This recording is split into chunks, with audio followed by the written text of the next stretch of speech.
Bonjour à tous, dans cette vidéo, je voudrais complémenter la vidéo que j'avais faite sur l'ésotérisme, l'occultisme, etc.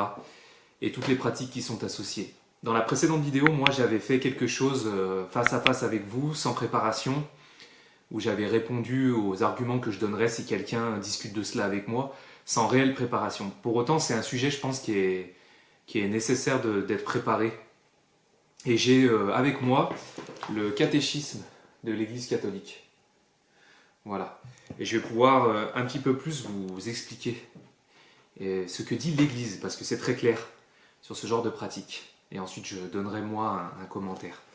Donc, au paragraphe 2115, pour ceux qui voudront vérifier, divination et magie. Dieu peut révéler l'avenir à ses prophètes ou à d'autres saints. Cependant, l'attitude chrétienne juste consiste à s'en remettre avec confiance entre les mains de la Providence pour ce qui concerne le futur et à abandonner toute curiosité malsaine à ce propos. L'imprévoyance peut constituer un manque de responsabilité. Donc là, ça insiste réellement sur ce que je vous ai dit la dernière fois dans la vidéo, de vouloir avoir en fait une mainmise sur son futur, de ne pas faire confiance à Dieu.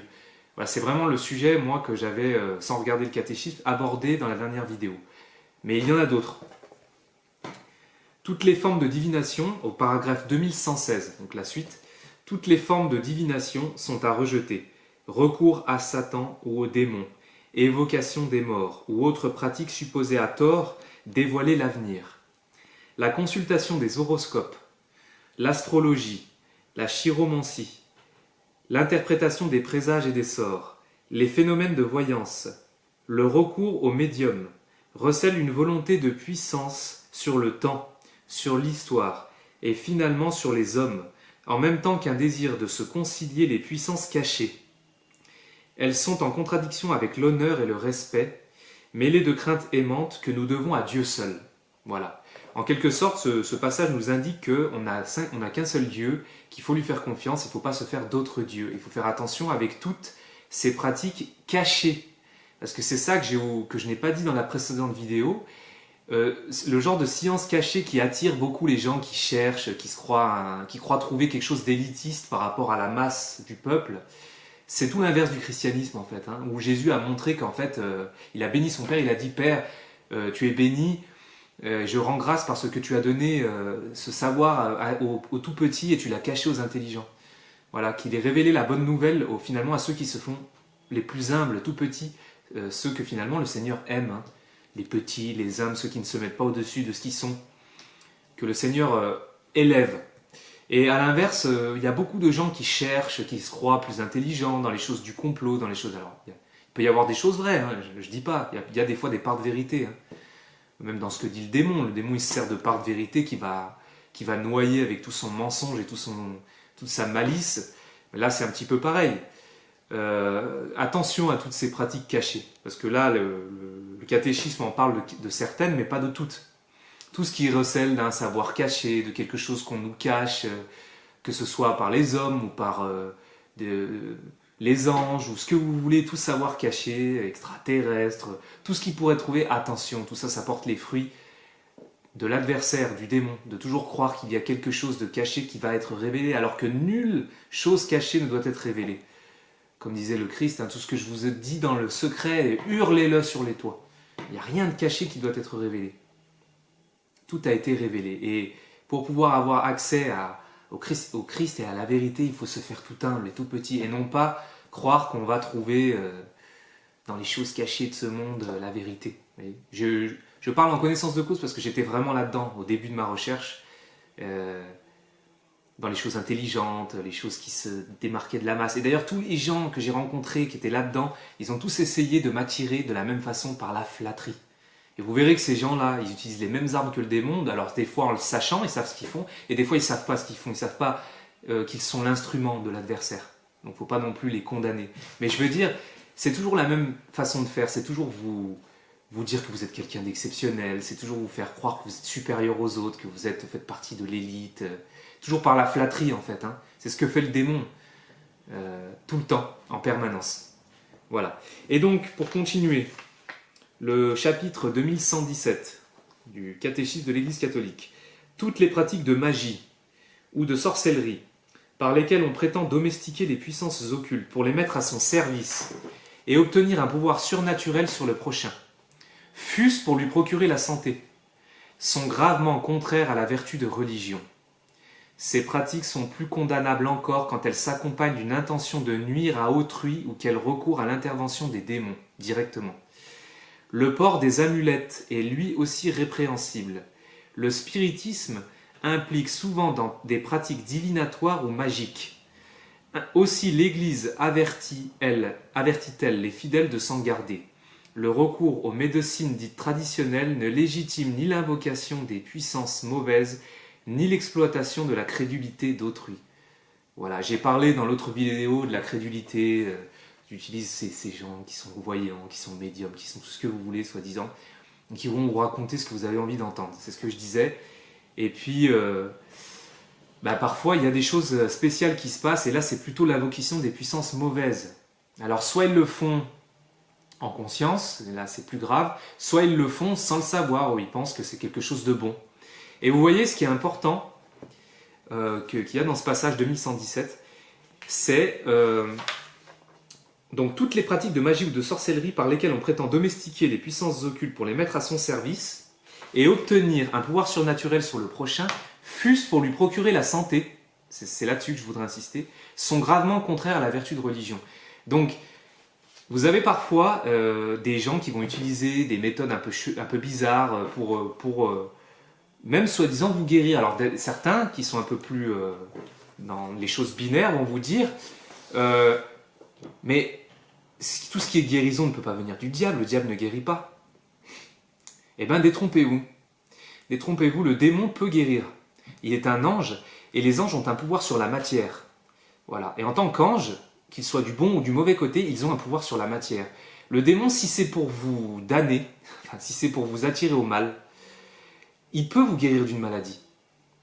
Si c'est pour vous faire adhérer à une doctrine qui est fausse, etc., il peut clairement vous guérir d'une maladie.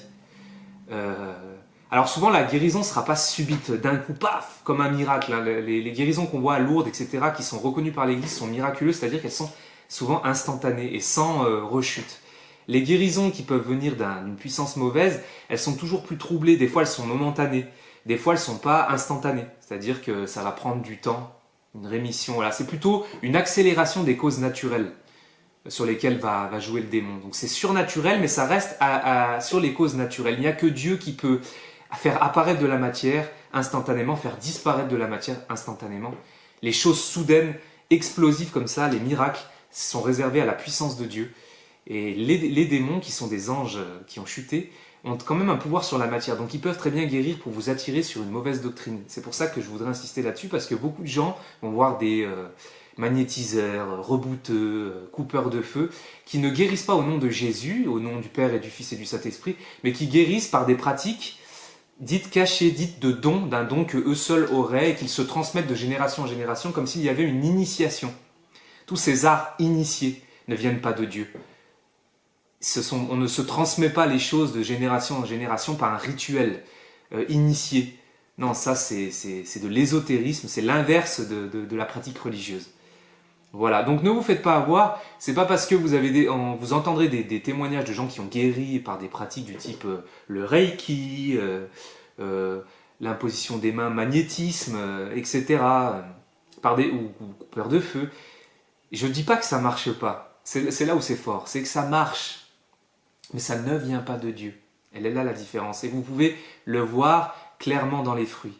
Alors certains diront, mais comment on peut faire pour distinguer, pour discerner? Eh bien justement, je vous l'ai dit, c'est le nom de Jésus qui guérit, c'est le Père, Fils et Saint-Esprit uniquement. Tout ce qui en sort, tout ce qui est quelque chose qui a des fruits bizarres, cachés, un sens caché, initiatique, etc., ne viennent pas de Dieu.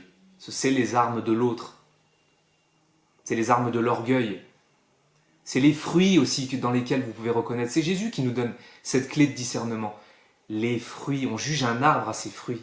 Il n'y a que par les fruits, c'est-à-dire les actes, ce qu'il en ressort, que vous pouvez réellement voir ce qui vient de Dieu ou ce qui ne vient pas de Dieu. Tout ce qui est humble, doux, vrai, amoureux, vrai, donné, confiant dans l'avenir, en son Dieu, ça vient de Dieu. Et tout ce qui est recherche, élite, pratiques bizarres, etc. Tout ça ne vient pas de Dieu. C'est très facile quand on a compris de discerner. Mais évidemment, quand on n'est pas dedans, on se fait avoir. On croit que tout est la même chose, quoi. On va à Lourdes se baigner dans une source, comme on va faire appel à un coupeur de feu, comme on va voir un magnétiseur qui va nous faire je sais pas quoi, un rebouteux qui... Voilà. Et encore une fois, dans cette vidéo, je ne veux pas du tout condamner personne. J'insiste. Ni magnétiseur, ni rebouteux, ni tout ce que vous voulez. Vous avez des gens qui vous diront, ou sourcier, ou tout ce que vous voulez. Vous avez des gens qui vous diront, moi j'ai reçu un don, je l'ai exercé depuis petit, voilà comme mon père l'avait, etc. Oui, effectivement, ça existe, mais ça ne vient pas de Dieu. Voilà. Et vous en êtes, ce ne sont pas des gens qui sont souvent des grands manipulateurs, ça peut être des gens extraordinaires, mais ce sont des gens qui se font manipuler, qui se font avoir. Voilà. Et tout cela ne nous est pas révélé parce qu'on est meilleur, voilà, moi je le sais, parce que ceci, c'est le Seigneur qui m'a appris, c'est le Seigneur qui m'a donné, moi je vous livre juste ce témoignage, c'est tout, rien de plus. Je ne vous dis pas que j'ai tout compris, moi j'ai rien compris par moi-même, je serais tombé dans les mêmes pièges que les autres. Les pièges que j'ai évités, c'est le Seigneur qui me les a évités, c'est pas moi. Je m'en suis remis à lui et il m'a guidé. Il m'a guidé. Sans l'église, je m'en suis retrouvé à l'église. Voilà, et c'est pourquoi je me permets de faire ces petites vidéos. Mais ne prenez surtout pas mon message comme une attaque ou comme quelqu'un qui croit avoir la science infuse alors que les autres y croient. Alors que les autres se trompent, c'est pas du tout le cas. Les autres ne se trompent pas et moi j'ai pas la science infuse, c'est pas du tout ce que je dis. D'ailleurs, c'est pour ça que je vous ai pris le catéchisme de l'Église catholique parce que ça explique très bien les choses. Voilà. Dernier petit point, je sais que ça fait des longues vidéos. Si vous êtes encore avec moi, bah tant mieux, merci. J'ai parlé là à l'instant du Reiki, de toutes ces choses asiatiques aussi qui sont transposées, qui sont clairement ésotériques, hein, clairement dans des arts initiatiques, etc., réservés qu'à quelques personnes, voilà, et qui sont beaucoup importés aujourd'hui en Occident. Et voilà, ça rentre aussi dans cette catégorie, malheureusement.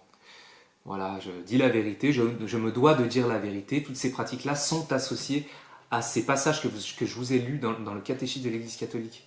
Attention à certaines formes de pratiques asiatiques. Attention. Voilà, tout ce qui pourrait faire venir le démon, tout ce qui pourrait faire venir ouvrir des portes. Essayez de comprendre les choses calmement. Et surtout, n'ayez pas peur si vous avez, comme je disais dans l'autre vidéo, ouvert des portes. Repentez-vous, il n'y a pas de souci, rien n'est impardonnable. Tout est pardonnable par le Seigneur. Voilà, qui nous pardonne tout quand on se repent sincèrement. Donc le Reiki, les pratiques asiatiques, ésotériques, qu'est-ce que je pourrais dire d'autre? J'ai parlé des coupeurs de feu, j'ai parlé des sourciers, j'ai parlé des magnétiseurs, j'ai parlé de certaines formes d'hypnose. Ça, j'en ai pas parlé, mais j'en parle. Voilà, tout ça aussi est associé, attention. Et aussi attention à l'hypnose parce que ce n'est pas qu'une histoire du démon qui pourrait venir, c'est aussi que, là on parle du démon, mais on parle aussi de personnes qui sont mal intentionnées. Un hypnotiseur pourrait faire des choses dans votre inconscient, etc. Moi je ne pense pas que ce soit une bonne idée. Après je peux me tromper, hein, mais je ne pense pas que ce soit une bonne idée d'aller pratiquer et fréquenter ce genre de choses. Parce que une personne mal intentionnée pourrait faire quelque chose aussi dans votre inconscient, dans votre subconscient, vous manipuler, pour vous faire dire des choses, pour vous... Voilà, on a déjà vu ces choses-là. On a déjà entendu des violeurs utiliser ce genre de pratique, etc. Mais même, vous êtes, vous, maître de votre propre personne et vous n'avez qu'un seul Dieu. Il est Père, Fils et Saint-Esprit, il n'y a qu'un Créateur. Vous pouvez vous en remettre qu'au Créateur. Et vous êtes maître. Vous n'avez pas de maître ici. Ni dans les puissances infernales, ni sur cette terre. Vous n'avez pas de maître. Vous n'avez de maître que Dieu seul. Rappelez-vous cela. C'est très important. Et ça vous évitera certains pièges. Voilà, certains pièges de vous faire manipuler par des gens, parce que vous avez des gens malsains qui sont manipulateurs et qui utilisent les mêmes techniques que l'autre, que le démon. Il n'y a pas que le démon là-dedans, hein. Il y a le démon, mais il y a aussi des gens qui n'ont rien à envier au démon par leur pratique. Voilà. Que Dieu vous bénisse et vous fasse progresser dans le chemin qui est le vôtre actuellement, dans vos vies. Voilà. Vous et votre famille et vos proches. Soyez bénis.